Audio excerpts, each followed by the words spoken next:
Hi guys and welcome back to the channel Deepak Yadav Education. Welcome to the Daily Hindu News and Editorial Analysis of 27th of July 2025. तो guys आज है तारीख 27 जुलाई 2025 और है Sunday. देखेंगे आज के द हिंदू कंप्लीट न्यूज़पेपर को एनालाइज करेंगे। बट लेक्चर में आगे बढ़ने से पहले अगर आपको इस लेक्चर का पीडीएफ चाहिए तो क्या करना है, सबसे पहले डाउनलोड करना है टेलीग्राम, देन उसके बाद जाके सर्च बॉक्स में टाइप करना दीपक यादव एजुकेशन पीडीएफ। आपको ये टेलीग्राम चैनल मिल जाएगा, यहाँ से आप डेली बेसिस पे इन लेक्चर के पीडीएफ डॉक्यूमेंट्स को डाउनलोड कर पाओगे। नाउ हमेशा की तरह हम लोग अपने लेक्चर को एक मैप के क्वेश्चन के साथ स्टार्ट करेंगे। तो आज आप सभी को मैप में जाकर देखना है मलेशिया को कहाँ पर है एग्जैक्टली लोकेटेड, इसको अच्छे से मैप में देखना। देन उसके बाद आकर नीचे कमेंट सेक्शन में टाइप करना, जिससे कि आप लोग इसको लंबे समय तक याद रख पाओगे। तो चलिए शुभारंभ करते हैं। और आज का सबसे पहला थंबनेल वाला आर्टिकल बहुत ही काम का है और इस आर्टिकल को हम अपने जीएस पेपर नंबर 3 इकोनॉमी वाले सेक्शन में रखने वाले हैं, क्योंकि हम बात कर रहे हैं दोस्तों इकोनॉमी के रिलेटेड एक इम्पॉर्टेंट अपडेट की। तो एक्चुअली में क्या हुआ है, यूएसए की एक इम्पॉर्टेंट फर्म, एक इम्पॉर्टेंट कंपनी जिसका नाम है मॉर्गन स्टैनले, इनकी साइट से रिसेंटली एक रिपोर्ट पब्लिश की जाती है। उस रिपोर्ट का नाम है India's state lead economy transformation. तो इस रिपोर्ट के अंदर में क्लियरली मेंशन किया गया है साल 2028 तक इंडिया दुनिया का तीसरा सबसे बड़ा इकोनॉमी बन जाएगा। जैसे आज के समय पर नीति आयोग के अकॉर्डिंग बताया जाता है, भारत जो है चौथी सबसे बड़ी इकोनॉमी है करेंट समय पर दुनिया में। जापान को रिसेंटली हमने ओवरटेक किया है और उसके बाद 4th नंबर पर हम आ चुके हैं। अब हमारा टारगेट है 2028 तक तीसरी सबसे बड़ी अर्थव्यवस्था बनना। तो इसके लिए मॉर्गन स्टैनले की साइट से जो ये रिपोर्ट है वो रिलीज़ की गई है और इस चीज़ को ये कंफर्म करते हैं कि अगर भविष्य में कोई प्रॉब्लम्स नहीं आती हैं, प्रॉब्लम्स कैसी होंगी आगे हम लोग इसके बारे में चर्चा करेंगे। तो अगर सब कुछ सही रहता है तो इंडिया तीसरा सबसे बड़ी इकॉनमी बन जाएगा 2028 तक। भारत की जो टोटल जीडीपी होगी, जो आज जो 4 पॉइंट समथिंग ट्रिलियन डॉलर्स के आसपास है, वो जीडीपी 2035 तक 10 ट्रिलियन डॉलर्स को क्रॉस कर जाएगी। ये भी इस रिपोर्ट के अंदर में मेंशन किया गया है। भारत के 5 राज्य ऐसे होंगे दोस्तों जिन 5 राज्यों की अकेली खुद की जो इकॉनमी है वो 1 ट्रिलियन डॉलर को क्रॉस कर चुकी होगी। उन 5 राज्यों के नाम भी बताए गए हैं, जिसमें महाराष्ट्र टॉप पर है, तमिलनाडु है, गुजरात है, उत्तर प्रदेश और कर्नाटका है। ठीक है, ये कुछ स्थिति होने वाली है इकोनॉमी के बेसिस पे। ये केवल और केवल आप कह सकते हैं प्रेडिक्शंस हैं जो बेसिकली एक रिपोर्ट में बोले गए हैं। ठीक है, ये आपको क्लियर हो गया। और मैंने आपको बताया कि हम लोग करेंट समय पर 4th लार्जेस्ट इकोनॉमी है। ये रिपोर्ट कब आती है, अभी कुछ दिनों पहले की बात है। 23 जुलाई 2025 को ये रिपोर्ट पब्लिश होती है, आज 27 जुलाई है।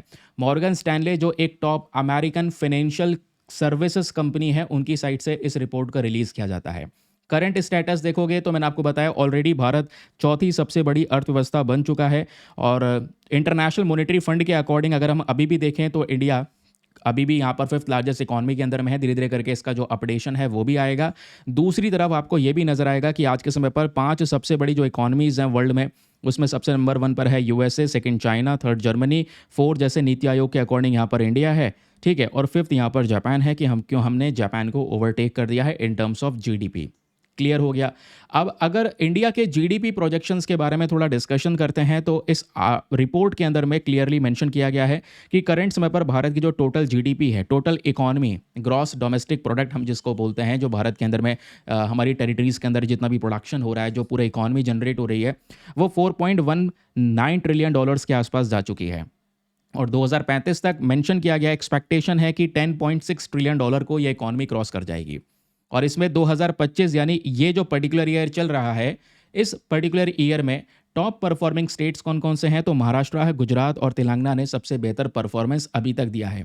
लेकिन पिछले 5 सालों में जहां पर, यानी भारत के वो राज्य जहां पे स्थिति सबसे ज़्यादा इंप्रूव हुई है, जिन राज्यों ने बेहतरीन तरीके से काम किया है अपने इकोनॉमी के क्षेत्र में, तो उसमें दोस्तों सबसे नंबर 1 पर आता है उत्तर प्रदेश, दूसरा मध्य प्रदेश एंड तीसरा छत्तीसगढ़। और future economic power houses Bharat के कौन कौन से होने वाले हैं, मैंने बताया ना कि इंडिया के टॉप 5 स्टेट्स ऐसे होंगे 2035 तक जिन अकेले 5 राज्यों की खुद की अकेली इकोनॉमी 1 ट्रिलियन डॉलर को क्रॉस कर चुकी होगी। जो स्पेशली यहाँ पर स्टेट का डोमेस्टिक प्रोडक्ट होता है, ग्रॉस स्टेट डोमेस्टिक प्रोडक्ट, जिसको हम जीएसडीपी कहते हैं। ठीक है, तो इसमें महाराष्ट्र है, तमिलनाडु है, कर्नाटका है, गुजरात है एंड उत्तर प्रदेश है। ठीक है, अगेन ये प्रिडिक्शंस हैं, सब कुछ सफल रहा तो इकोनॉमी, और हो सकता है यहाँ पर इस लेवल पर ग्रो हो, उससे भी ज़्यादा लेवल पर ग्रो हो, लेकिन कुछ समस्याएं आती हैं तो इकोनॉमी इस लेवल पर ना जाए। ये केवल और केवल एक प्रिडिक्शंस हैं जिसको रिपोर्ट में मेंशन किया गया है। इंडिया का जो टोटल कंट्रीब्यूशन होने वाला है आने वाले 10 सालों में दुनिया के इकोनॉमिक ग्रोथ के अंदर में वो कम से कम 20% के आसपास होगा। तो इंडिया एक मेजर शेयर अपना कंट्रीब्यूट कर रहा होगा पूरे दुनिया की अर्थव्यवस्था में। नाउ अब क्वेश्चन आता है कि आखिरकार इंडिया इतनी तेजी से ग्रो कर रहा है इकोनॉमी के क्षेत्र में, इस रिपोर्ट के अकॉर्डिंग वो रीजंस कौन कौन से हैं, इस रिपोर्ट ने कौन कौन से रीजन दिए हैं, जरा वो बताइए। पहला रीजन यहाँ पर ये रिपोर्ट देता है कि बहुत सारे स्ट्रक्चरल रिफॉर्म्स हुए हैं, पिछले कुछ समय पर चेंजेस हुए हैं, इंफ्रास्ट्रक्चर में इन्वेस्टमेंट हुआ है। मतलब जो अलग अलग बदलाव करे गए हैं, सुधार करे गए हैं, इससे इंडियन इकोनॉमी इंप्रूव हुई है। और जो खर्चा गवर्नमेंट की साइड से किया जा रहा है वो डबल हो चुका है पहले के कंपैरिजन में। और उसके अलावा रोड्स को बनाने में ज़्यादा फोकस किया जा रहा है। जैसे इस बार मार्च की खबर आपको पता होगी कि इंडिया के पास में दुनिया का सेकंड लार्जेस्ट नेटवर्क है सड़कों का, रोड्स का। पहला सबसे ज़्यादा सड़कें यूएसए के पास में है, सेकंड यहाँ पर दोस्तों इंडिया आ जाता है। ठीक है, तो रोड बिल्डिंग्स के ऊपर में, रेलवेज, लॉजिस्टिक पार्क्स, इनके ऊपर में जो खर्चा है वो डबल हो चुका है पहले के कंपैरिजन में। इस आधार पे इस रिपोर्ट को प्रस्तुत किया गया है। दूसरा ये कहते हैं ग्लोबल सप्लाई चेन में भी एक बड़ा शिफ्ट देखने को मिला है। जैसे जैसे कॉस्ट यहाँ पर इंक्रीज हो रही है, टेंशन्स चाइना के साथ में बढ़ती चली जा रही हैं, या यूएसए चाइना के टेंशन्स भी रिसेंटली इंक्रीज हुए हैं, जिसके आधार पे चाइना से बहुत सारी जो कंपनी है वो निकल कर इंडिया में अपने सेटअप्स लगा रही हैं। और इंडिया की जो पीएलआई स्कीम है, प्रोडक्शन लिंक्ड इंसेंटिव स्कीम, उन सभी स्कीम्स ने भारत के अलग अलग मैन्युफैक्चरिंग इंडस्ट्रीज को सपोर्ट तो किया है, क्योंकि प्रोडक्शन लिंक्ड इंसेंटिव स्कीम का मेन पर्पज़ ही यह है कि इन कंपनीज़ को सपोर्ट करना जो भी मैन्युफैक्चरिंग कर रही हैं। ठीक है, कि आप मैन्युफैक्चरिंग ज़्यादा करो, ज़्यादा एक्सपोर्ट करो, उसके बदले में सरकार आपको इंसेंटिव्स देंगे। तो इस आधार पे भी दोस्तों यहाँ पर ये मेंशन किया गया है कि इन इकोनॉमीज़ या इन सेक्टर्स के अंदर में बड़ा इंप्रूवमेंट हुआ। फिर जो कैपिटल मार्केट है वो मजबूत है, फॉरेन इन्वेस्टर्स यानी बाहर से बहुत सारे जो इन्वेस्टर्स हैं करंट समय पर इंडिया को एक अट्रैक्टिव प्लेस देखते हैं कि यहाँ पर थोड़ा इन्वेस्टमेंट करना बनता है, तो इंडियन कंपनीज़ को थोड़ा सस्ता कैपिटल मिल जाता है, जिसकी वजह से कंपनीज़ पिछले कुछ सालों में एक्सपैंड हुई हैं। फिर उसके बाद आप देखोगे अलग अलग जो राज्य हैं भारत के अंदर में वो लगातार compete कर रहे हैं कि हम ज़्यादा से ज़्यादा कंपनीज़ को अट्रैक्ट करें, ज़्यादा से ज़्यादा बाहर की विदेशी कंपनी आएँ इंडिया में इन्वेस्टमेंट करें। रिसेंटली टेस्ला आई चुकी है महाराष्ट्र में, ये भी आप लोगों ने देखा होगा, है ना? तो ये सब कैसे होता है कि जितना ज़्यादा आप इंफ्रास्ट्रक्चर को इम्प्रूव करेंगे, जितना ज़्यादा आपके राज्य में बिजनेस को लेकर नियम थोड़े नरम होंगे, सख्त नहीं होंगे। जितने ज़्यादा सख्त होंगे फिर तो बाहर की कंपनी कोई आएगी नहीं। जितने नरम नियम होंगे जल्दी जल्दी काम हो सकेगा, तो वहाँ पर ज़्यादा कंपनीज़ दोस्तों बाहर से आती हैं, लगता है कि उनको यहाँ पर बिज़नेस करना बेटर है, इंफ्रास्ट्रक्चर भी अच्छा है, बिज़नेस रेगुलेशंस भी कम है। तो उस वाले क्षेत्र में गुजरात, महाराष्ट्र, यूपी ने पिछले कुछ समय पर ढेर सारा काम किया है, जिसकी वजह से बहुत सारे बिज़नेस इन स्टेट्स के अंदर में शिफ्ट हुए हैं। नाउ क्वेश्चन यहाँ पर आता है कि इस रिपोर्ट में कुछ समस्याएं भी मेंशन की गई हैं कि अगर ऐसी समस्याएं नहीं आई तब डेफिनेटली यहाँ पर इंडिया 2028 तक तीसरी सबसे बड़ी इकोनॉमी बन जाएगा।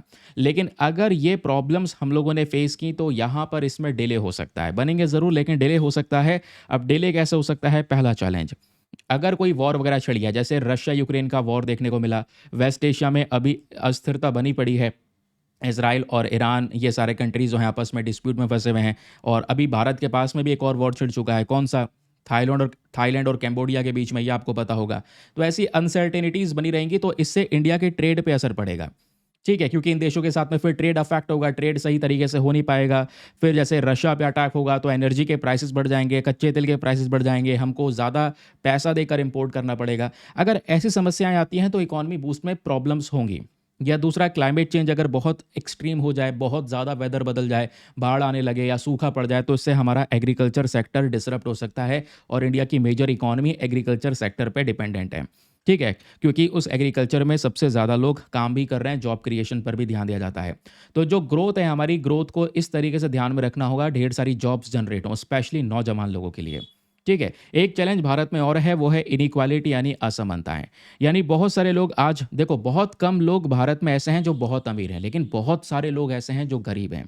कुछ प्रतिशत लोग हैं जिनके पास में इंडिया की 50% के आसपास वेल्थ प्रेजेंट है। कुछ लोग ऐसे हैं, भारत की आधे से ज़्यादा आबादी, जिनके पास में कुछ भी नहीं है या बहुत ज़्यादा गरीबी वाले रीजन में प्रेजेंट हैं, या बिलो पॉवर्टी लाइन वाले सेक्टर में प्रेजेंट है। तो ये कह सकते हैं पैसों के मामले में भारत में इनकम जो डिस्ट्रीब्यूशन है वो बिल्कुल इनइक्वल है। इसमें असमानताएं बहुत ज़्यादा हैं, अमीर बहुत ही अमीर है, गरीब बहुत ही ज़्यादा गरीब है। ऐसे सेक्शंस भी आपको देखने को मिलेंगे, ये हमारे लिए बड़ा चैलेंज हो सकता है। ठीक है। दूसरा यहाँ पे यह है कि जो इन्वेस्टमेंट्स बाहर से आ रहा है, हमें फोकस करना होगा लॉन्ग टर्म इन्वेस्टमेंट आए, लंबे समय के लिए वो कंपनीज़ यहाँ पर इन्वेस्ट करें। ऐसा ना हो छोटे समय के लिए, थोड़े समय के लिए आएँ, ठीक है, और थोड़े समय बाद वो चले जाएँ, ऐसा भी नहीं होना चाहिए। बाकी इन शहरों के अंदर जैसे मैंने आपको बताया, इन स्टेट्स में ज़्यादा ग्रोथ होने वाली है, तो इन राज्यों में अर्बनाइजेशन बढ़ेगा, लोग शहरों की तरफ बढ़ने वाले हैं, गाँव से निकल कर यहाँ पे काम करने के लिए पहुँचने वाले हैं। तो इसको बोलते हैं शहरीकरण यानी अर्बनाइजेशन। तो अर्बनाइजेशन जब होगा तो हमें ध्यान रखना होगा हम सिटीज़ का डेवलपमेंट भी सही तरीके से कर सकें। ऐसा ना हो जगह जगह पर झुग्गी झोपड़ी बढ़ती चली जाए, पॉल्यूशन सही तरीके से मैनेज ना हो। हमें बहुत अच्छी तरीके से अर्बनाइजेशन की प्लानिंग करनी होगी, ये ज़रूरी है। समझ गए? तो ये कुछ चैलेंजेस हमारे सामने आ सकते हैं इकोनॉमिक ग्रोथ के अंदर में। बाकी आप लोगों को ध्यान में रखना है, क्योंकि मुझे पूरा आर्टिकल बहुत अच्छी तरीके से एक्सप्लेन करके आपके दिमाग में बैठाना था। अगर आप एग्जाम के लिए प्रिपेयर कर रहे हैं तो ये कुछ 4 पॉइंट्स आप लोग अपने दिमाग में याद रख सकते हैं इकोनॉमी के पर्पस से। ये आपको सीधा एसए में भी हेल्प कर सकते हैं पॉइंट्स, ठीक है? कि 2028 तक यहाँ पर इंडिया थर्ड लार्जेस्ट इकोनॉमी बन सकता है, मॉर्गन स्टैनले की रिपोर्ट है। जीडीपी डबल हो सकती है 2035 तक, लगभग $10.6 ट्रिलियन के आसपास। ये 3 स्टेट्स होंगे जो यहाँ पर 1 ट्रिलियन अपनी खुद की जीडीपी को क्रॉस कर जाएंगे, ठीक है? इंडिया का जो शेयर है दुनिया की ग्रोथ में वो 20% के आसपास हो जाएगा आने वाले 10 सालों में। क्लियर हो गया? चलिए अगले न्यूज़ आर्टिकल पर आते हैं। लेकिन अगले आर्टिकल पर बढ़ने से पहले एक इंपॉर्टेंट इन्फॉर्मेशन, अगर आप लोग हमारे पेड ग्रुप्स को ज्वाइन करना चाहते हैं तो आपके पास में बढ़िया मौका है इसको ज्वाइन करने के लिए। यहाँ पर आपको डेली बेसिस पे करंट नोट्स के पीडीएफ वगैरह प्रोवाइड करवाए जाते हैं। फॉर एग्जाम्पल, जैसे अभी आप लोगों ने यहाँ पर ये वाला पीडीएफ देखा, जिस पीडीएफ में हर एक माइक्रो इन्फॉर्मेशन, जितनी भी रेलिवेंट इन्फॉर्मेशन है वो सब कुछ है। ऐसे ही दोस्तों अभी हम लोग अगला न्यूज़ आर्टिकल डिस्कस करने वाले हैं। जैसे आज के अखबार में एफएक्यू वाले पेज पर ये बात हो रही है कि इंटरनल कंप्लेंट्स कमिटीज़ कैसे वर्क करती हैं, वेरी इंपॉर्टेंट टॉपिक। फिर ऐसे ही दोस्तों यहाँ पर दूसरी खबर आज के अखबार में आपको देखने को मिल जाती है, जो कैम्बोडिया और थाईलैंड के डिस्प्यूट के बारे में है। तो कैम्बोडिया थाईलैंड के बीच का डिस्प्यूट क्या है, टेम्पल का इशू क्या है, लोकेशंस क्या हैं, सारी चीज़ें यहाँ पर इस पीडीएफ में शानदार से पीडीएफ में मेंशन की गई है। और याद रखिएगा दोस्तों, ये जो पीडीएफ्स आपके सामने हैं हिंदी और इंग्लिश दोनों भाषाओं में प्रोवाइड करवाए जाते हैं। मिलते आपको इसी पेड ग्रुप में है। और इस पेड ग्रुप को ज्वाइन करने का जो फी पेमेंट है वो बहुत ही ज़्यादा मिनिमम है, just 499 for the life time access. जब तक आपका सिलेक्शन ना हो जाए तब तक आप 499 में इस ग्रुप को ज्वाइन करके रख सकते हैं। डेली बेसिस पे कंटेंट मिलता है। आपका अमाउंट ये तुरंत हैंड टू हैंड रिकवर हो जाएगा, याद रखिएगा। क्योंकि जब आप ग्रुप में ज्वाइन होंगे तो एक्चुअल में आपको रेगुलर पीडीएफ आने वाले समय पर मिलते रहेंगे, लेकिन पुराने सारे पीडीएफ आपके हाथ में आ जाएंगे तो आपका अमाउंट तुरंत रिकवर हो जाना है, हिंदी इंग्लिश दोनों भाषाओं में। ग्रुप को ज्वाइन करने के लिए करना क्या है, व्हाट्सएप पर जाना, यहाँ पर आपको एक नंबर दिया गया है 8534873368। इस नंबर पर मैसेज कर देना कि I want to join this group. वहाँ पे आपको रिप्लाई मिलेगा, पेमेंट का प्रोसेस दिया जाएगा। उससे ज़्यादा इंपॉर्टेंट आपको डेमो वीडियो का लिंक मिलेगा, उसको देख सकते हैं, चेक कर सकते हैं, अपने आप को कंप्लीटली सेटिस्फाई करने के बाद में जाकर ये इन्वेस्टमेंट कर सकते हैं, ठीक है? चलिए दोस्तों, बाकी यार मेक श्योर क्या करो, याद है तो वीडियो पे लाइक का बटन है उसको फटाफट प्रेस कर दो। अब पहले अगला आर्टिकल देख लेते हैं। आज के न्यूज़पेपर में आपको पता है जो हमारा एफएक्यू वाला पेज है उस पर ये वाला आर्टिकल प्रेजेंट है कि इंटरनल कंप्लेंट्स कमिटीज़ कैसे काम करती हैं। क्योंकि ये पूरा मामला इसलिए उठा है, रिसेंटली आपको पता होगा, ये मैंने केस पढ़ाया भी था कि ओडिशा के अंदर बालासोर डिस्ट्रिक्ट में एक कॉलेज में एक बच्ची ने अपने आप को आग लगा लिया था। सेल्फ इमोलेशन का केस निकल कर आया था, ठीक है? और वो केस पूरी तरह से आज के समय पर लाइट डालता है इंटरनल कंप्लेंट्स कमेटी के ऊपर में, क्योंकि ये कमेटी सही तरीके से काम नहीं करी, जिसकी वजह से यहाँ पर एक छोटी बच्ची की जान चली जाती है, वो अपने आप को जला लेती है, ठीक है? ये इल्ज़ाम लगे कि जो ये इंटरनल कंप्लेंट कमेटी है ये बायस थी, और बायस थी स्पेशली इसने जो मुजरिम था, जो स्पेशली एक्यूज था, जिसके ऊपर में उस बच्ची ने इल्ज़ाम लगाए थे सेक्सुअल हैरेसमेंट के, उसके फेवर में इस कमेटी ने काम किया, जो बिल्कुल नहीं होना चाहिए था। तो भविष्य में हमें क्या करना होगा इंटरनल कंप्लेंट्स कमेटी के सुधार के लिए, वो सब चीज़ें इस आर्टिकल में डिस्कस की गई हैं। बहुत ही ज़्यादा काम का है। आइए एक एक करके मैं आपको वो चीज़ें एक्सप्लेन करता हूँ। सबसे पहली चीज़ दोस्तों, यहाँ पर आप न्यूज़ समझो कि एग्जैक्टली हुआ क्या है, क्या चल रहा है। तो मैंने आपको बताया रिसेंट केस ओडिशा के बालासोर डिस्ट्रिक्ट का, एक भयानक इंसिडेंट निकल कर आता है। एक छोटी बच्ची जिसकी उम्र 20 साल है, वो अपने आप को आग लगा लेती है, ठीक है? और एक कॉलेज के अंदर में ये पूरा केस निकल कर आता है। क्यों? क्योंकि एक्चुअल में यहाँ पर बोला जाता है कि उस लड़की ने, मतलब उस कॉलेज का जो भी डायरेक्टर होगा, उसने किसी के साथ में सेक्सुअल हैरासमेंट किया। तो उसने सेक्सुअल हैरासमेंट का यहाँ पर कंप्लेंट करने की कोशिश की उस बच्ची ने, लेकिन उस बच्ची की सुनवाई नहीं हो पाई। इंटरनल कंप्लेंट्स कमेटी के पास में गई, बट इंटरनल कंप्लेंट कमेटी बायस थी, उसमें कोई भी ट्रेंड ऑफिसर्स नहीं थे, कि हाँ भाई उनको ट्रेनिंग मिली हो कि हाँ वो सही तरीके से उस बच्ची को बचा सकते हैं, उस कंप्लेंट पर काम कर सकते हैं। किसी ने उस बच्चे की कंप्लेंट को सुना ही नहीं, जिसकी वजह से लास्ट में उसको लगा कि मुझे जस्टिस इसी तरीके से मिलेगा कि मैं अपने आप को इस ऑफिस के सामने ही यहाँ पर आग लगा लूँ। तो वही एक्चुअली में हुआ। लेकिन ये दर्दनाक और दुखद घटना है कि उसकी कंप्लेंट नहीं सुनी गई। जबकि इतने सारे केसेस हो चुके हैं इतिहास में जहां पर कोर्ट के थ्रू ये बोला गया है कि जितने भी कंपनीज हैं, चाहे वो प्राइवेट कंपनीज हो, चाहे वो पब्लिक कंपनीज हो, याद रखना, चाहे वो सरकारी स्कूल हो, चाहे वो प्राइवेट स्कूल हो, सभी जगह में इंटरनल कंप्लेंट कमेटी बनाना बहुत ही ज़्यादा ज़रूरी है। तो ये कंप्लेंट्स कमेटी होनी चाहिए कि अगर स्कूल के अंदर कोई ऐसा इंसिडेंट या कॉलेज के अंदर में ऐसा इंसिडेंट स्पेशली होता है, तो ये जो कमेटी है वो इसकी सुनवाई कर सके, ये कमेटी यहाँ पर उस केस को डील कर सके, देख सके। तो आप देखोगे यहाँ पर आर्टिकल में ये भी मेंशन किया गया है कि इंटरनल कंप्लेंट कमेटी का जो ये आइडिया है ये शुरू कैसे हुआ, स्टार्ट कहाँ से हुआ, इसका मेन ओरिजिन क्या था। मेन ओरिजिन था दोस्तों 1997 का एक पर्टिकुलर केस। एक ऐसा केस जो राजस्थान से निकल कर आता है। राजस्थान में एक सोशल वर्कर थी जिनका नाम है बनवारी देवी। तो इन सोशल वर्कर ने लगातार पता है क्या कोशिश की कि चाइल्ड मैरिज को रोका जा सके, बाल विवाह को रोका जा सके, क्योंकि बाल विवाह से परेशानियां बहुत आ रही हैं दोनों ही बच्चों के जीवन पर। तो ये बाल विवाह को रोकने की पूरी कोशिश करती हैं, लेकिन बाल विवाह को रोकने के लिए क्या होता है, इनको क्या रिवॉर्ड मिलता है, इनके साथ में गैंग रेप हो गया। और कोई भी स्पेसिफिक लॉ नहीं था उस समय पर जो वेमेन को सेक्सुअल हैरेसमेंट से बचा सके। उसी के आधार पर इस केस के बाद सुप्रीम कोर्ट ने विशाखा गाइडलाइंस को यहां पर इशू किया। 1997 में अगर आप लोग देखोगे तो विशाखा गाइडलाइंस एक बहुत इंपॉर्टेंट जजमेंट था। इसमें इन्होंने ये समझाया सेक्सुअल हैरेसमेंट जो है वर्क प्लेसेस पे अगर होगा तो उसके लिए क्या क्या करना होगा। जहां पे काम कर रहे हैं ऑफिस के अंदर में अगर महिलाओं के साथ में सेक्सुअल हैरेसमेंट हो रहा है तो उस चीज को डिफाइन किया गया विशाखा गाइडलाइंस में। और ये कंपलसरी मैंडेटरी कर दिया गया सभी एम्प्लॉयर्स के लिए, यानी वो व्यक्ति जो स्पेशली नौकरी दे रहा है, जो बॉस है, उन सभी के लिए कंपलसरी कर दिया गया कि भैया आप कंप्लेंट कमेटी को बना के रखना अपने ऑफिस में। और यह बोला गया कि जो कमेटी बनकर आएगी उस कमेटी के अंदर में कितने सदस्य होंगे। उस कमेटी को सबसे पहली बात हेड करेंगे यहाँ पर एक महिला, उस कमेटी के हेड होंगे एक महिला। उसके अलावा एक एक्सटर्नल मेंबर होंगे जो बाहर किसी एनजीओ नॉन गवर्नमेंटल ऑर्गेनाइजेशन से होंगे, ताकि यहाँ पर इस कमेटी में कोई बायसनेस ना हो, क्योंकि ये कमेटी इंटरनल कमेटी है, उस ऑफिस की ही कमेटी है। तो कमेटी के लोग जो हैं ऑफिस के भी हैं उसमें, तो ऑफिस के लोग ऑफिस को बदनाम थोड़ी करना चाहेंगे। ऐसा केस कोई आया भी है, रियल केसेस भी आए तो इसमें बायसनेस हो सकता है। जो व्यक्ति कंप्लेंट कर रहा है उसकी कंप्लेंट को दबाया जा सकता है या अलग दिशा दी जा सकती है। उसी के लिए दोस्तों यहाँ पे क्या किया गया, एक एक्सटर्नल मेंबर को भी इंक्लूड किया गया कि बाहर से भी एक सदस्य होगा। तो शुरुआत में जब ये कमेटी बनी तो कमेटी के अंदर ये बोला गया एक महिला होंगी, एक एक्सटर्नल मेंबर होंगे, और कंप्लेंट अगर कोई दर्ज होती है तो उस कंप्लेंट को एक सीमित समय के अंदर अंदर डील करना बहुत ही ज़्यादा ज़रूरी है। अब दोस्तों विशाखा गाइडलाइंस के अंदर में जब एक कमेटी का डिस्कशन हुआ तो किसी ने इसको बहुत ज़्यादा सख्ती से लिया नहीं और ना ही यहाँ पर ही कमिटीज़ बनाई गई।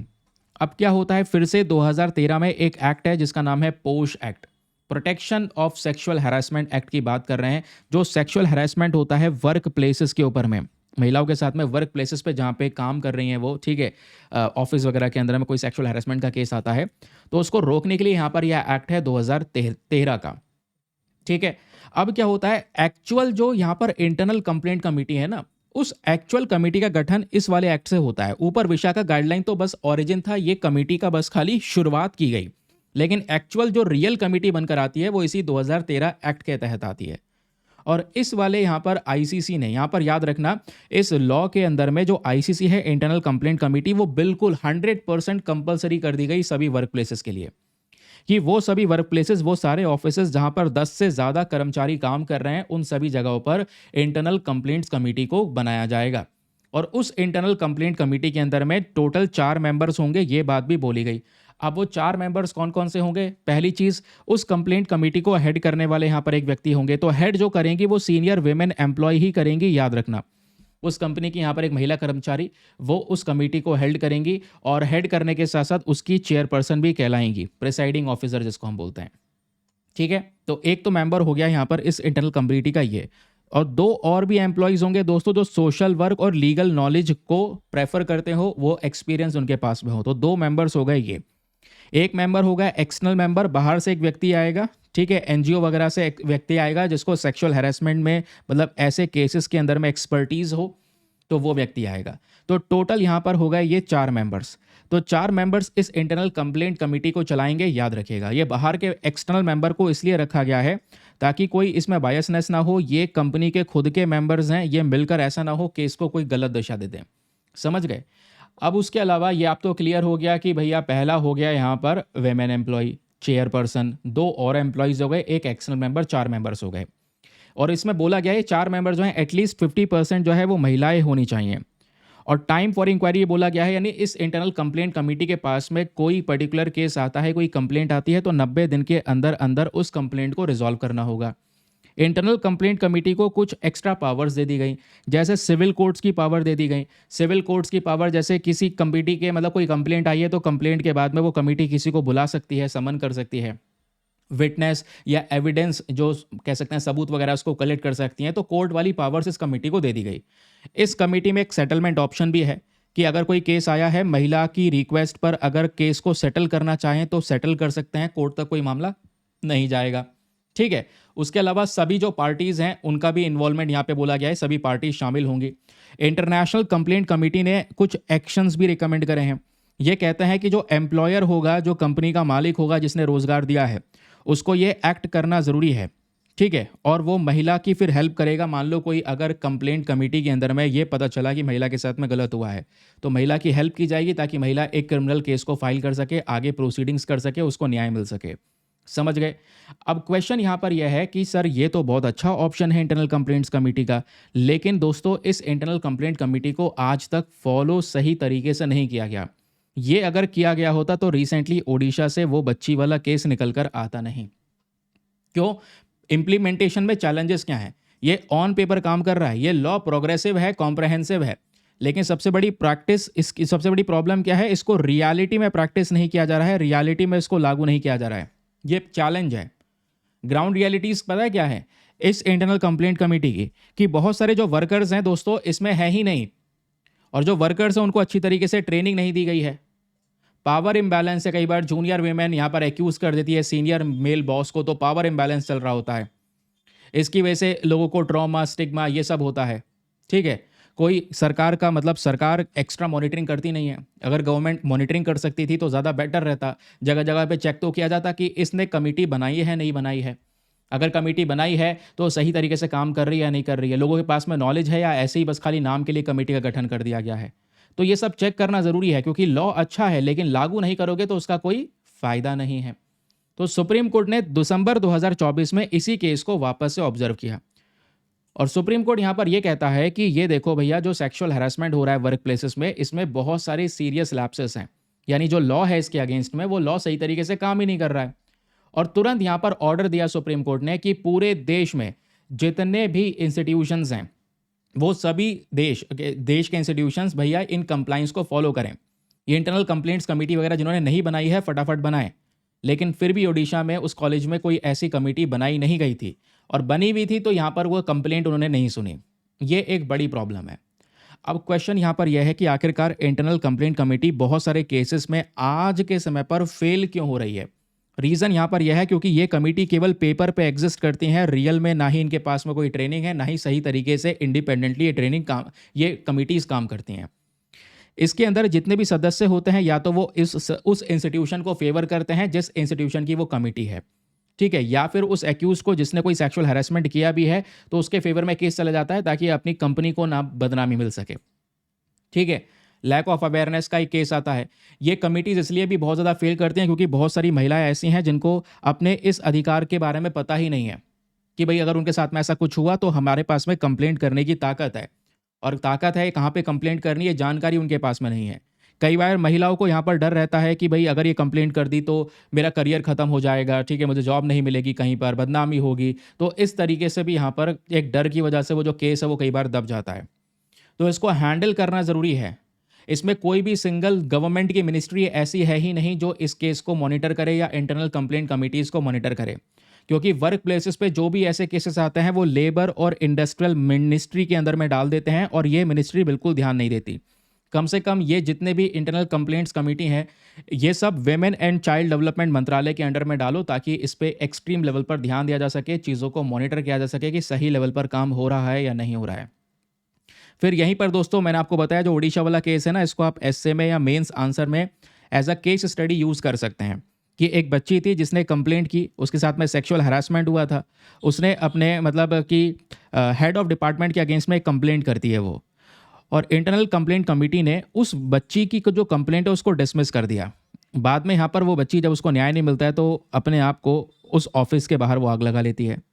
ठीक है, तो उस बच्ची के जो फैमिली वाले मेंबर्स हैं, पेरेंट्स हैं, वो ये कहते हैं कि इंटरनल कंप्लेंट कमेटी के जो मेंबर्स हैं वो अनट्रेंड हैं, बेकार हैं, बायस हैं, उन्होंने अपने कॉलेज को ही फेवर किया है, जिस वजह से इनकी बच्ची के साथ में ये हुआ।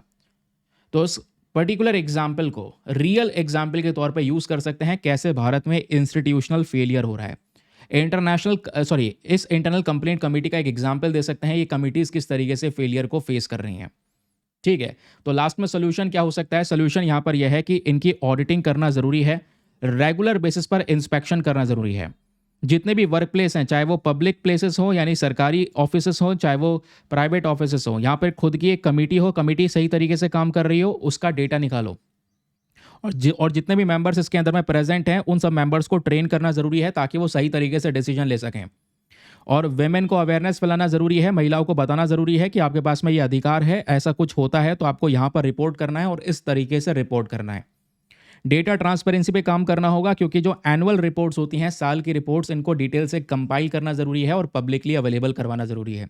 ठीक है, डिटेल से कंपाइल करो भैया रिपोर्ट की, कौन कौन सी जगह पर कमिटीज़ बनी हुई हैं, किस तरीके से काम कर रही हैं। भले ही आप आइडेंटिटी मत निकालो, लेकिन यहाँ पर ये रिपोर्ट्स को तैयार करो ताकि आप अपने काम को ट्रैक कर सको कि हम किस तरीके से काम कर रहे हैं।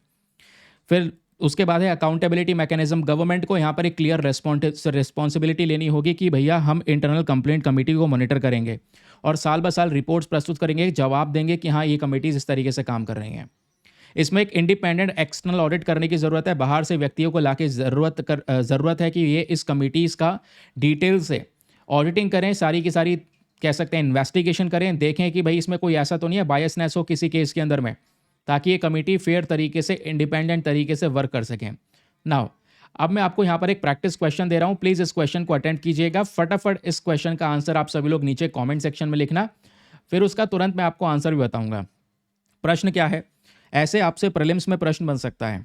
With reference to internal complaints committee, जो कि बेसिकली यहाँ पर prevention and prohibition of redressal act 2013 के तहत लेकर आई गई है, इस इंटरनल कंप्लेंट्स कमेटी को लेकर आपके पास में ये 4 स्टेटमेंट्स हैं। बताना है चारों में से कौन सा स्टेटमेंट सही है। पहला स्टेटमेंट कहता है international complaint committee, sorry international बार बार निकल रहा है, इंटरनल कंप्लेंट्स कमेटी जो है इसको यहाँ पर हमेशा चेयर करेंगे, यानी इसके जो चेयरपर्सन होंगे वो होंगे एक एक्सटर्नल मेंबर जो बाहर एनजीओ से आएंगे।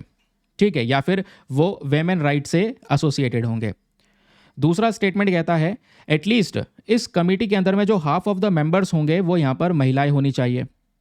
तीसरा स्टेटमेंट कहता है इस कमेटी की जो मेन पावर्स है वो सिविल कोर्ट की तरह है, सिविल कोर्ट की भी बहुत सारी पावर्स इस कमेटी को दी गई है इंक्वायरी पर्पस के लिए या केस को डील करने के लिए। जो पोश एक्ट है ये अप्लाई होता है केवल और केवल सरकारी सेक्टर्स के ऊपर में, ये प्राइवेट सेक्टर्स में लागू नहीं होता। जो सेक्सुअल हरासमेंट जो वर्क प्लेस पर हो रहा है इसको रोकने के लिए ये जो कानून है, क्या ये सरकारी सेक्टर पे अप्लाई होता है, प्राइवेट पे अप्लाई नहीं होता, ये बताना है। चारों में से बताओ दोस्तों कौन सा स्टेटमेंट सही है। नीचे आपके सामने यहाँ पर ये ऑप्शंस प्रेजेंट है। Option number A 1 and 2 only, B 2 and 3 only, C 1 3 and 4 only, या फिर डी 2 3 and 4 ओनली।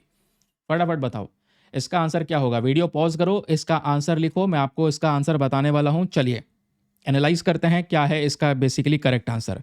पहला, क्या इंटरनल कंप्लेंट कमेटी को चेयर करेंगी एक एक्सटर्नल मेंबर ऑफ एनजीओ? नहीं, एक्सटर्नल मेंबर नहीं, एक महिला यहाँ पर उसी इंस्टीट्यूशन की वो चेयर करेगी, वो चेयरपर्सन कहलाएगी। तो पहला स्टेटमेंट रॉन्ग। दूसरा, इसमें आधे सदस्य जो है महिला होनी चाहिए, यह स्टेटमेंट बिल्कुल करेक्ट है। तीसरा, कि आईसीसी के पास में पावर्स है सिविल कोर्ट की तरह, ये भी बिल्कुल सही है ना। मैंने आपको बताया था कि ये समन कर सकते हैं, लोगों को बुला सकते हैं विटनेस एविडेंस कलेक्शन के लिए। पोश एक्ट जो है ये केवल सरकारी सेक्टर पे अप्लाई होता है, प्राइवेट सेक्टर पे अप्लाई नहीं होता है। ऐसा नहीं है, प्राइवेट पर भी अप्लाई होता है, तो ये भी गलत है। सेकंड एंड थर्ड यहाँ पर सही है, that means option number B second and third is the correct answer. ठीक है, क्लियर हो गया। ये रहा आपका आंसर, ये रहा एक्सप्लेनेशन। वीडियो पॉज करो, ये चारों के चारों एक्सप्लेनेशन स्टेटमेंट्स आप पढ़ सकते हैं। चलें अगले न्यूज़ आर्टिकल पर आते हैं। आज के न्यूज़पेपर में सीधा जो आपका फॉरेन वाला पेज है जिसमें हम लोग इंटरनेशनल खबरों को कवर करते हैं, वर्ल्ड न्यूज़ को कवर करते हैं, उसी पेज पर ये आर्टिकल प्रेजेंट है। कल भी हमारे अखबार में आर्टिकल था, कल हमने विस्तार से डिस्कशन नहीं किया था क्योंकि उसमें कुछ थोड़ी थोड़ी यहाँ पर गलतियाँ थी। आज ये आर्टिकल प्रेजेंट है क्योंकि इस आर्टिकल में सटीक इन्फॉर्मेशन प्रोवाइड है। यहाँ पर क्या बात हो रही है, देखो ये टॉपिक आपका GS paper number 2 international relations के लिए काम का होगा। उसके अलावा हमारे एग्जामिनेशन में GS paper number 1 art and culture और हिस्ट्री से भी हम इसको लिंक करेंगे। मैटर क्या है, थाईलैंड और कैम्बोडिया दोनों भारत के पड़ोसी देश हैं, साउथ ईस्ट एशिया में आते हैं। इन दोनों के बीच में क्लैश होता है। रिसेंटली यहाँ पर एक वॉर से छिड़ जाता है, दोनों एक दूसरे पर गोलियां बमबारियां दाग रहे हैं। और अभी आप देखोगे थाईलैंड कंबोडिया ने एक दूसरे के ऊपर कल सैटरडे की बात बता रहा हूँ, भारी यहाँ पर फायरिंग की है, भारी फायरिंग, जिसकी वजह से 33 लोगों की जान जा चुकी है। 1.5 लाख से ज़्यादा लोग यहाँ पर बेघर हो चुके हैं, उनको घर से निकलकर इधर उधर अपना एक शेल्टर लेना पड़ रहा है, अपना आपकी प्रोटेक्शन करनी पड़ रही है। कैम्बोडिया के जो डिफेंस मिनिस्टर है, इवन वो तो ये कह रहे हैं 13 लोगों की जान जा चुकी है, वो कंफर्म कर दिया गया है। ठीक है, 8 सिविलियंस ऐसे हैं, 5 सोल्जर्स ऐसे हैं और बहुत सारे और भी लोग हैं जो घायल हो चुके हैं, बुरी तरह से इंजर्ड हो चुके हैं। फिर वही केस थाईलैंड का भी है, थाईलैंड में भी बहुत सारे लोगों की जान जा चुकी है। ये जो वॉर है, ये युद्ध है। आप कहोगे हमने तो कभी सुना ही नहीं था थाईलैंड कंबोडिया के बीच का। भाई थाईलैंड और कंबोडिया एक दूसरे के अगेंस्ट में रहने वाले देश हैं। हालांकि ये बात अलग है कि थाईलैंड यहाँ पे बहुत मजबूत है, कंबोडिया जो है बहुत वीकर नेशन है। वीकर नेशन, चाहे आप जीडी के टर्म्स में बात कर लें, चाहे आप आर्मी के स्ट्रेंथ की बात कर लें, आप आर्मी के डिफेंस बजट की बात कर लें, सब में थाईलैंड बहुत सुपीरियर है, बहुत आगे है। कंबोडिया बहुत पीछे है। तो कंबोडिया हिम्मत कैसे कर रहा है? ये हिम्मत कर रहा है चाइना की वजह से। ठीक है, कंबोडिया चाइना की वजह से हिम्मत कर रहा है। थाईलैंड कैसे हिम्मत कर रहा है? थाईलैंड तो पहले फाइनेंशियली स्ट्रांग भी है, लेकिन थाईलैंड को दोस्तों यूएसए का सपोर्ट है, ये याद रखना। रिसेंटली थाईलैंड ने कंबोडिया पे अटैक करने से पहले यूएसए से परमिशन भी ली थी। तो आप कहोगे सर ये तो प्रॉक्सी वॉर की तरह लग रहा है। सर ये प्रॉक्सी वॉर क्या होता है? प्रॉक्सी वॉर क्या होता है कि ये जो दो देशों में लड़ाई हो रही है ना, वो एग्जैक्टली उनके बीच में नहीं हो रही है, वो यहाँ पर बाहर के दो देश हैं जो इस आग को और ज़्यादा बढ़ावा दे रहे हैं। जैसे यहाँ पर आप देख पाओगे थाईलैंड कंबोडिया का केस। कंबोडिया को लग रहा है कि हमारे सपोर्ट में चाइना खड़ा है, चाइना कह रहा है हाँ भैया सपोर्ट में है, लड़ो। यूएसए इधर थाईलैंड को सपोर्ट कर रहा है। तो ये लड़ाई यूएसए चाइना की थाईलैंड कंबोडिया के थ्रू हो रही है, इसको हम प्रॉक्सी वॉर कहते हैं। ऐसी बहुत सारी वॉर मिडिल ईस्ट में भी आपको चलती हुई नजर आएगी, जो ईरान की साइड से हो रही है। ऐसी बहुत सारी वॉर है जो प्रॉक्सी वॉर हैं। क्लियर हो गया? अब दोस्तों प्रॉब्लम यह है कि ऐसी वॉर या तो 2008 में हुई थी इनके बीच में, या 2011 में हुई थी, लेकिन वहां पर भी इतने ज़्यादा भयंकर रिजल्ट्स नहीं आ रहे थे जो भयंकर रिजल्ट्स इस समय पर नजर आ रहे हैं। F-16 फाइटर जेट का इस्तेमाल कर दिया है थाईलैंड ने कंबोडिया पे अटैक करने के लिए। सर आखिरकार ये थाईलैंड कंबोडिया है कहाँ पर? आइए मैं आपको थोड़ा सा मैपिंग करवा देता हूँ जिससे आप लोग बढ़िया तरीके से समझ सकें। पहली चीज़ दोस्तों ये है हमारा इंडिया, और हमें चलना है साउथ ईस्ट एशिया। तो साउथ ईस्ट एशिया ये यहाँ पर आपको देखने को मिल जाएगा।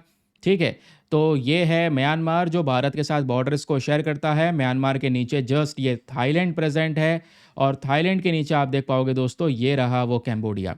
तो थाईलैंड और कंबोडिया दोनों एक दूसरे के साथ में बॉर्डर्स को शेयर करते हैं।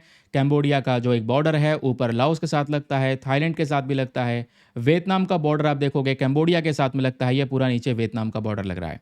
क्लियर हो गया? अब यहाँ पर देखोगे दोस्तों तो ये है वो पूरा बॉर्डर वाला रीजन जहाँ पे आज के समय पर विवाद चल रहा है। ये पूरा जो युद्ध इनके बीच में हो रहा है उसके पीछे का रीज़न है दोस्तों एक मंदिर, एक शिव मंदिर, जिसकी वजह से ये पूरा युद्ध हो रहा है। क्योंकि वो जो मंदिर है दोस्तों उस मंदिर का इतिहास बहुत ज़्यादा पुराना है।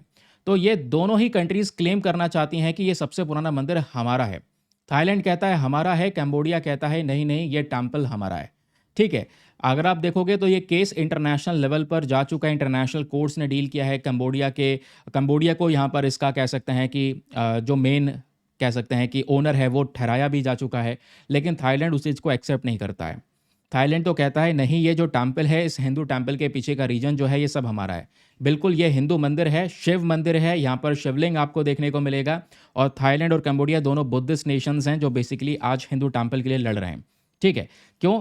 इनको पता है कि उसका जो हिस्टोरिकल वैल्यू है वो एग्जैक्टली क्या है, जिस आधार पर वो चाहते हैं कि अपने देश में उस मंदिर को कंसिडर करना। ठीक है, तो ये आपको समझ में आया। अब दोस्तों एग्जैक्टली वो मंदिर है कौन सा? उसका नाम है प्रेह विहार टेम्पल, याद रखिएगा। यहाँ पर वैसे 2 मंदिरों के बारे में चर्चा हो रही है। ये आप देखोगे जो बॉर्डर मैंने अभी आपको दिखाया था ना, थाईलैंड और कंबोडिया के बीच का बॉर्डर, ये वही बॉर्डर है, इसको आप वही बॉर्डर समझिए। तो एक टेम्पल तो थाईलैंड में है, जो थाईलैंड के अंदर टेम्पल है उसका नाम है तामुएन थोम टेम्पल। ठीक है, ये थाईलैंड में है। और जो प्रे विहार टेम्पल है दोस्तों, ये आपका कैम्बोडिया में प्रेजेंट है, याद रखिएगा, ये वो मंदिर है। तो दोनों मंदिर ही शिव मंदिर हैं, ये भी ध्यान रखना है, दोनों जगह पर शिवलिंग प्रेजेंट है। ठीक है, इन मंदिर को लेकर डिस्प्यूट है। थाईलैंड चाहता है कि ये मंदिर हमारे दायरे में आए, कैम्बोडिया चाहता है नहीं, ये टेम्पल्स हमारे दायरे में आए। ठीक है, तो इसकी वजह से आसपास के रीजन में ये पूरा युद्ध छिड़ा हुआ है, एक दूसरे के ऊपर में बमबारियां गोलियां बरसा रहे हैं ये देश। क्लियर हो गया। थोड़ा सा दोस्तों अगर आप लोग प्रीलिम्स के पर्पज से पढ़ रहे हैं तो इस टेम्पल के बारे में फैक्ट्स पढ़ के जाइएगा जो बहुत काम के हैं। जैसे प्रेहवा जो ये टेम्पल है, प्रेहा विहारा टेम्पल, ये प्रेहा विहारा प्रोविंस में प्रेजेंट है, ये कैम्बोडिया के पास में एक जगह प्रेजेंट है। ठीक है, यहाँ पे बहुत सारी पहाड़ियाँ हैं और जो पहाड़ियाँ हैं उस पहाड़ियों का नाम है दांगरेक माउंटेन्स। वेरी इंपॉर्टेंट क्वेश्चन बन सकता है, रिसेंटली दांगरेक माउंटेन्स चर्चाओं में थे, कौन से देश में? ये कैम्बोडिया में प्रेजेंट है। यहीं पर ऊपर चोटी पर ये जो मंदिर है वो प्रेजेंट है, कैम्बोडिया थाईलैंड के बॉर्डर पर। यह मंदिर भगवान शिव जी को डेडिकेट किया गया है, तो शैवाइट हिंदू टेम्पल है। इसको किसने बनवाया था? तो बताया जाता है दोस्तों, इनिशियली इस मंदिर का जो काम है ये शुरू करवाया गया था किंग सूर्यवर्मन 1 जी के थ्रू 102 से लेकर 1050 के टाइम पीरियड में।